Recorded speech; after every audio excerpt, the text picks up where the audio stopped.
Ratchet & Clank Rift Apart easily stands as one of the greatest Ratchet & Clank games ever created. It's obviously nowhere close to the PS2 era, no game ever will be, I don't think they'll ever go that direction again. But in my opinion, it was an absolutely fantastic game. Definitely a 9 out of 10, maybe even higher. But I think there are definitely a lot of flaws in this game that Insomniac could fix maybe for the next game. And so I kind of just want to talk about in this video what could have made Rift Apart a perfect 10 out of 10. Because there's a lot of good things this game does, and I mean a lot of good things. But there's also a lot of bad things this game does, or some, maybe not bad, but questionable things that this game does. So we're going to talk about some things that could have improved, could have changed, and overall what could have made Ratchet & Clank Rift Apart a straight 10 out of 10. The first thing I want to talk about, and I genuinely think that this is one of the most mind-baffling things to me, when I replay this game, it just doesn't make sense why they didn't do it. So as everybody knows, Ratchet and Rivet are basically the same character, they're just kind of their counterpart. They're dimensional counterparts. And that being said, they have the exact same moveset, weapons, bolt count, and everything. And what I think would have made this so much better is if Ratchet and Rivet had separate weapons from the start, and then once they met halfway through the game at Xerxes, they would combine the weapons together. So essentially, I think they would be kind of themed. Ratchet would get more of like maybe the futuristic weapons like the Enforcer and the Blast Pistol, the Shatter Bomb, and he would fight the actual goons for less that Nefarious is sending at him, and then Rivet would fight the Emperor Nefarious troopers and have maybe like the other kind of weapons, kind of like the Mr. Fungi, the Topiary Sprinkler, maybe the Drill Hound, like stuff that isn't as like futuristic, if you know what I mean. And then once you meet in the middle at Xerxes, you guys get both of the weapons, and it like combines their bolt count, combines their raritanium count, and just kind of combines everything. I think that would have been such an amazing approach and would have made them feel like different characters while still having the same move set. I think that would have been a really good way to approach it, and I'm kind of hoping that they do that with the next game, unless they're just together from the start, which would also make sense. Another thing I want to talk about, and I cannot stress this enough, Clank was absolutely useless in Rift Apart. In fact, if Clank wasn't even in the game wouldn't have happened, because Clank was the one that recreated the Dimensionator in the first place. After the whole Dimensionator incident, bro is like crippled, loses his arm, his legs don't work, and he's completely useless. Now, I'm not saying his missions weren't cool. His missions were cool, his dialogue was fine. Him being there was the essence of like Ratchet and Clank. But the lack of a thruster pack, the lack of a high jump and a long jump, in my opinion, was just a huge what the F. Like, I don't understand why that was cut out. Because it's like, oh, but you have the hover boots now. Yes, but so did Into the Nexus. Into the Nexus had hover boots and Clank movement. So why couldn't we get Clank movement? Like, I understand it's like, oh, but it's not fair because Ratchet doesn't get Kit till Savali. Who cares? I just want my damn Clank movement. Give Kit the same movement. Give Ratchet a slight disadvantage until getting Kit. It's not like it's not like it adds anything to movement. It's just more of a pet peeve of mine to not have Clank be useful. And yeah, speaking of Clank's thruster pack, this actually brings me to another point that was a huge pet peeve of mine in Rift Apart. I'm gonna call it memory loss. There are so many moments in this game where the dialogue or the characters just don't match up to the previous game. A perfect example is when you're on Sargasso and the goons for less now have the jetpacks. And she's like, man, Bolts, I really wish you had a jetpack feature. And Clank literally says, I do as well. I wish you had a jetpack feature, Bolts. I do as well. Bitch, you had a fucking jetpack in every single game up to this point. Not to mention the 2 games before that, Into the Nexus and 2016. He had an actual functional jetpack with jetpack fuel. What? And they had the audacity to make the dialogue say, I do as well. Bitch, slap that motherfucker right in the face and make him remember what is going on. There's so much memory loss. There's another dialogue, it's from Clank again, where you're fighting Nefarious for the first time, and he summons a rift, and he's like, Amoeboids, where did Nefarious get those? Amoeboids, where did Nefarious find these? Bruh, Aquados? Pokitaru? Like, Rilgar? Like, how many different planets have we fought Amoeboids on, and yet Clank doesn't seem to remember that? He's like, oh no, where did Nefarious get those? He just pulled them out of his ass. And yeah, I mean, not only is that dialogue annoying, but I think the dialogue in general is also an issue with this game. I mean, the dialogue is a lot better than 2016's. It's way less cringe than 2016's, but there are a lot of moments where I feel like the dialogue really just falls off and really is just lame. One of the main ones being, like, the entire Fixer. I do not like the Fixer. I think his entire point is just corny, and I don't like his dialogue. It's terrible. But for the most part, the dialogue is pretty solid. There are a couple missed spots here and there, but it's not bad. It's not as bad as 2016, but obviously it's not as bad as the OG games.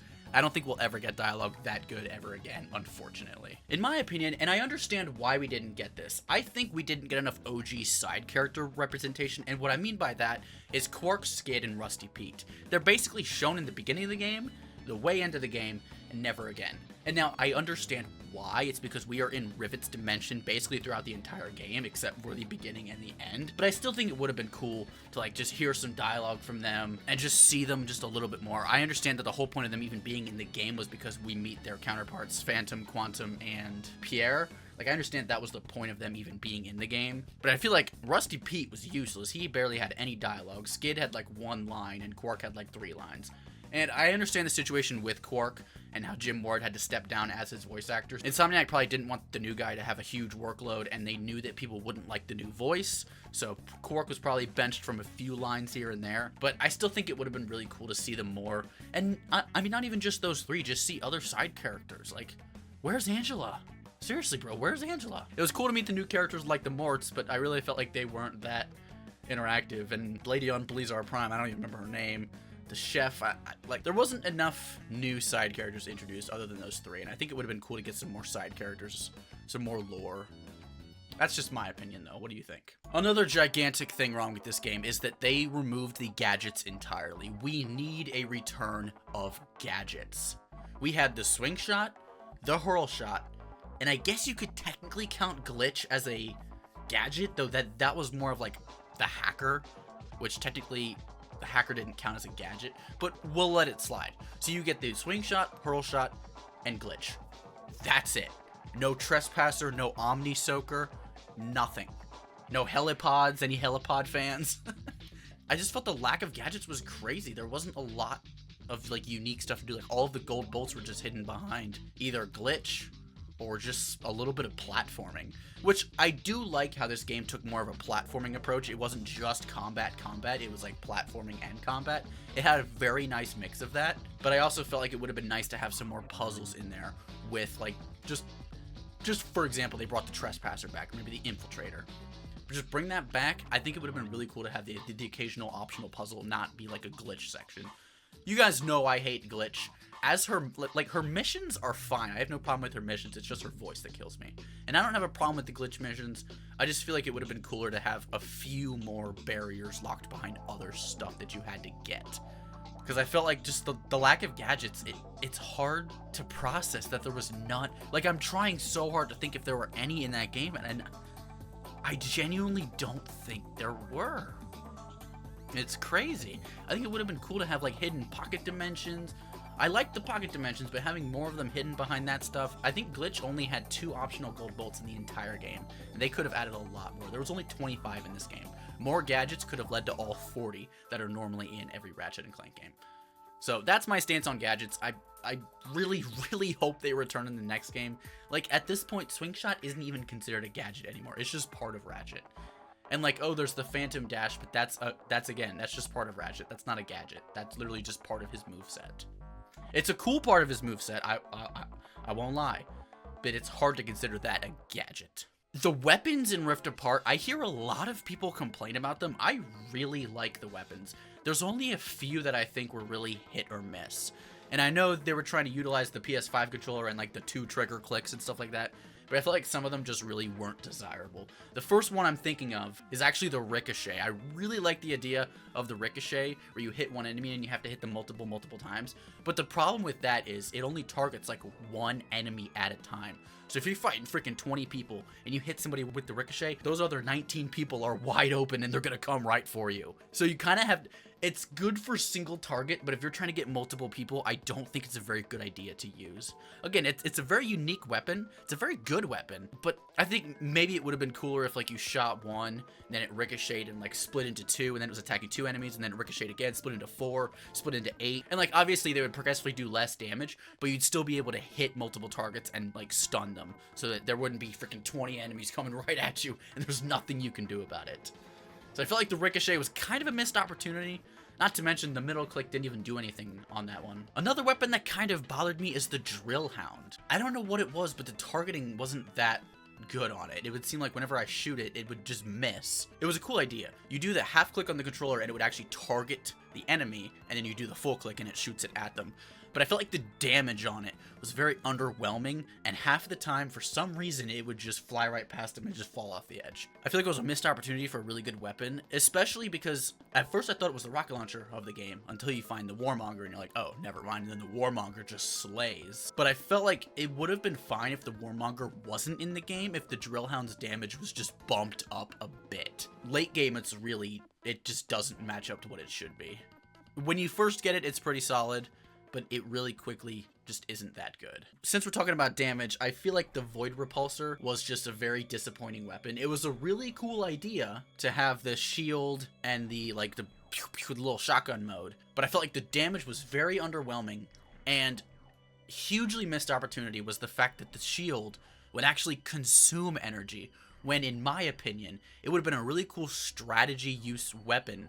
If you would instead fire, it would use the percentage, and every bullet you dodged would actually charge the weapon so you could then use it again. Because the whole point of a weapon like that doesn't use ammo is to have like unlimited ammo of sorts. But you'd have to successfully like dodge enemy moves. Maybe after a certain amount of bullets, it would get 10% back. It would get one more shot. But instead, you just pick up 40% in an ammo crate, and it's just it looks weird picking up 40%. Just say 4 shots. Like, why not just give it 10 shots? I understand giving you a constant shield would be broken, but all they have to do is make it so it can only, like, repel or, I guess, dodge light attacks. Like, say one of those big juggernauts is shooting at you, it won't dodge that.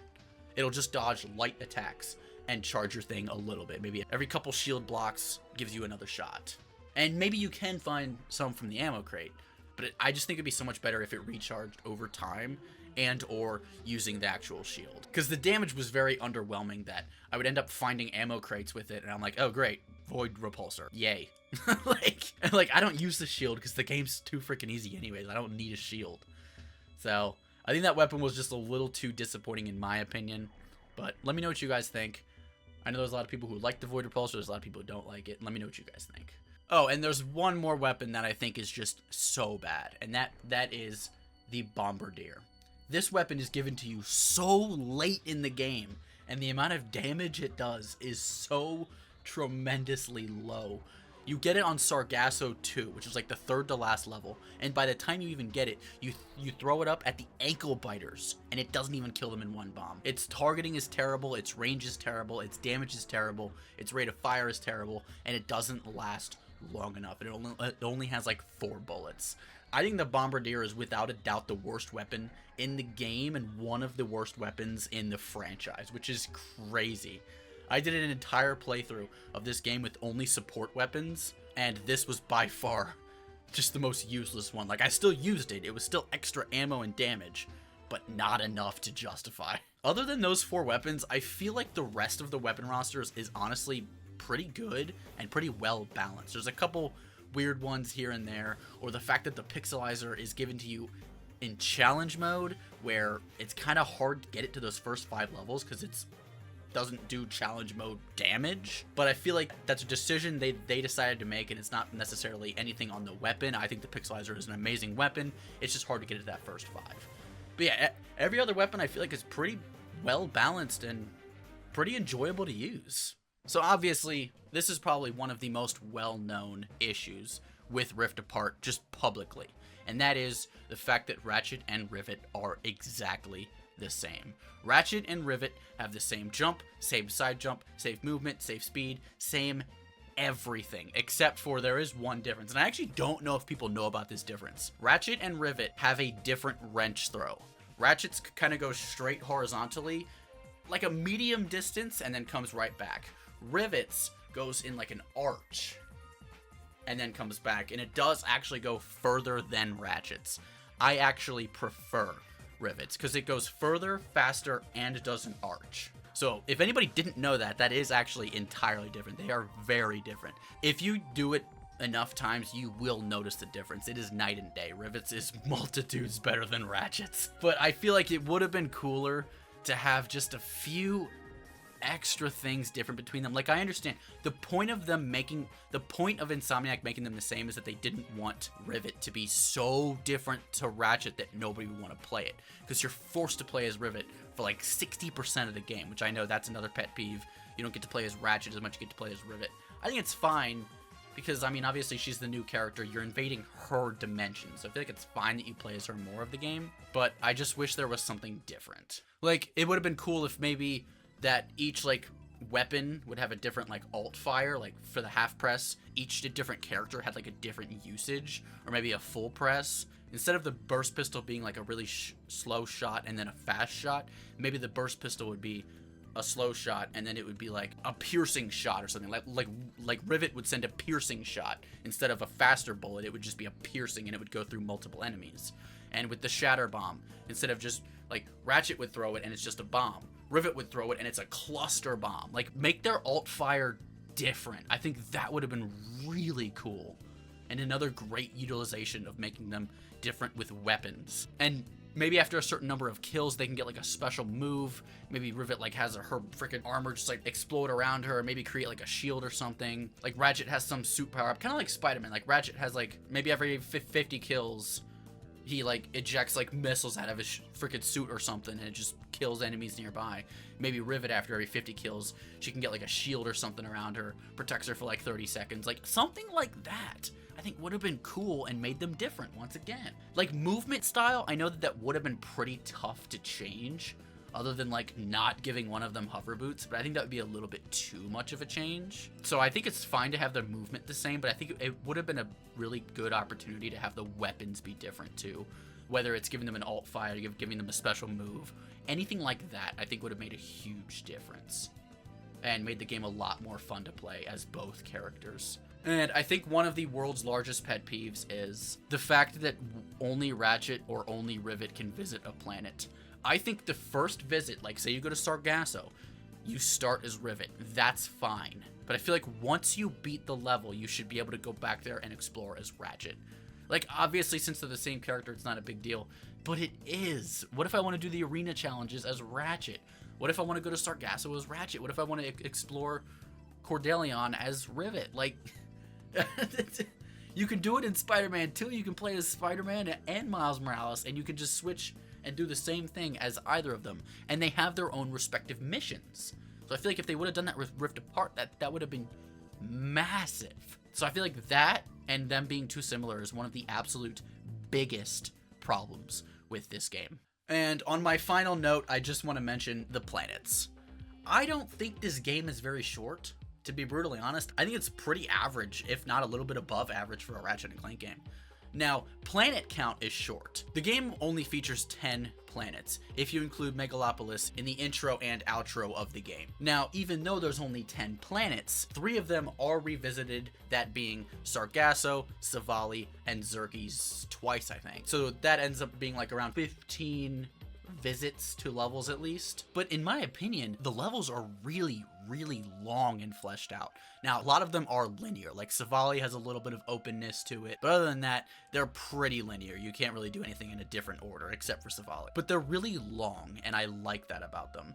Like, you're on Blizzard Prime, but you have like 8 different objectives. Like, first you gotta rescue this bot, then you gotta actually do this, and then you gotta go to the drill, and then you gotta kill all the enemies at the drill, and then you beat the level. There's a lot going on in the levels. That's why I feel like there's less levels, but at the same time, the content of having, 10 levels as opposed to 20 levels, you don't get as much variety, but the playtime is still the same in my opinion. But I think it would have been nice to have just an extra level or two, because I do think it would be nice to have more variety. It was nice seeing some returning levels, but I think just a few more new levels would have been cool. Anyways, guys, let me know what you think of this. If you think if all of these would have been implemented, could you justify Rift Apart a 10 out of 10? Because I think I could easily. I mean, I already think it's like pretty damn close to a 10 out of 10. But if they would have implemented even just a few of these, the game would easily be a 10 out of 10. I think that these are hugely missed opportunities, and I'm assuming Insomniac is fully aware of that and probably going to implement that during the next game. But yeah, let me know what you guys think of this. Let me know what you want added to Rift Apart, if you could have added like a feature or something. And yeah, without further ado, guys, I'm gonna go ahead and head out. Thank you so much for watching. Be sure to subscribe if you enjoyed the video. Members, thank you so much for becoming members. If you want to become a member, click the join button down below. I will see you guys in the next one. Ninja out.